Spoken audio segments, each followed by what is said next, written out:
اليوم ان شاء الله غادي نتعرفوا على شنو هو السكري، شنو هما الانواع ديالو، شنو هو ما قبل السكري، وعلاش خصنا نديروا التشخيص ديالنا بكري. واحد الحاجه مهمه خاصك تعرفيها هو ان النسبه ديال السكري في العالم هي ماشيه وهي تزيد. تقريبا 420 مليون شخص عايشين بداء السكري، وكاين منهم اللي ما عارفينوش. الا كان التشخيص مبكر تتكون عندنا فرصه كبيره باش اننا نتحكموا فيه ونتجنبوا المضاعفات الخطيره ديالو.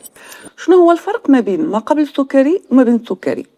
ما قبل السكري هو انذار من الجسم ديالك ان السكر بدا يطلع، ولكن مازال ما وصلش النسبه باش نقولوا ان هذا مرض سكري. المساله اللي نقدروا نقولوا ايجابيه في ما قبل السكري هي انه بتغيير النمط ديال الحياه يمكننا نعكسوه.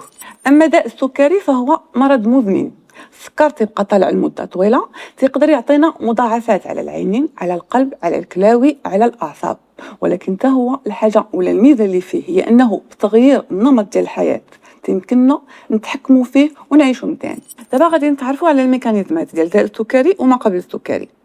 اول حاجه غادي نهضروا عليها هي الانسولين. الانسولين هو الهرمون اللي تيفرضه البنكرياس باش تيمكن السكر اللي كاين في الدم يدخل للخلايا. في الحاله ديال ما قبل السكري ولا السكري، يا اما البنكرياس ما بقاش تيفرض الانسولين بشكل كافي، يا اما الجسم ما بقاش يحس بداك الانسولين وتتكون عندنا مقاومه الانسولين.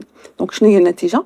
النتيجه ان السكر تيبقى طالع في الدم، وهذا تيشكل خطر كبير على الجسم. بغيتكم تعقلوا على هذه الارقام مهمه. النسبه ديال السكر اجان ولا قبل الماكله عند الانسان عادي خصها تكون قل من غرام.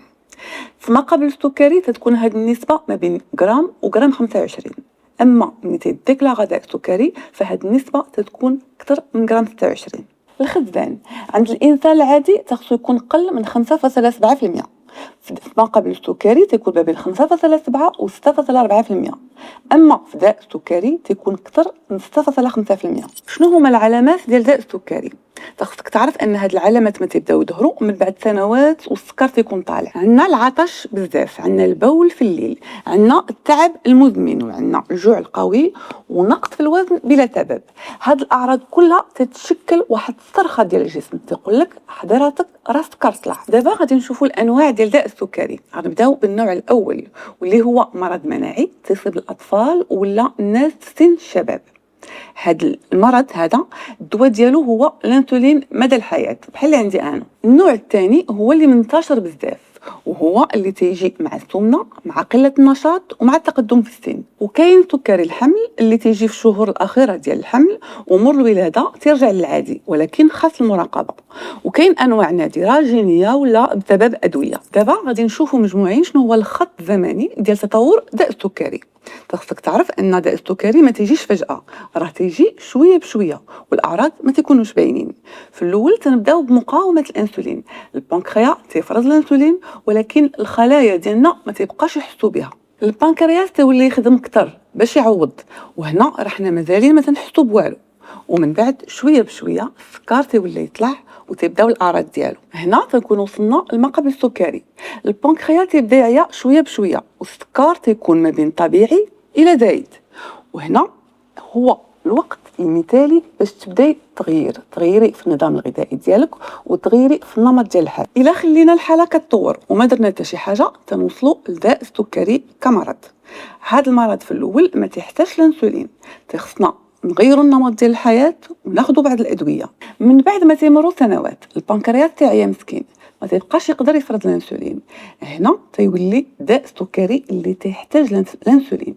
الا ما ضربتيش الحقن ديال الانسولين السكر تيبقى طالع ما تقدرش تتحكم فيه.